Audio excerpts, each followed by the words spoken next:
बहुत प्यारे शायर मेरे मोहसन मेरे मोहतरम जनाब सैयद अंजम ज़हूर शाह साहब हाल मुकीम न्यूयॉर्क अमेरिका नाल जनाब ना तल्लक आ ते सरकार को जिस तरह कलमकारी फरमाने आने के साकी ए शराब ने मज़ा कर दी, साकी ए शराब ने मज़ा कर दी, कोई और पला ते तां गल है।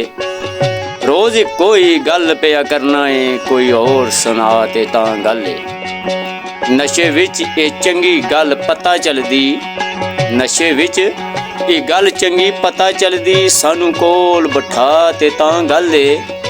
पी पी के सोना ते की पीना, नशे विच उठा ते तां गल है। जाम विच खलूस दी कर शामल, अपने हथों पला ते तां गल है। मोर बंद ते खालस लाहूत वाली, साडे लई मंगा ते तां गल है। करके सारा समुंदर शराब एक दिन, सानू विच सटा ते तां गल है। प्यास फिर भी साड़ी ना रह जावे, सानू होते दवा ते तां गल है। मेरे जिस्मो जान नू अमर कर दे, नशे विच जला ते तां गल है।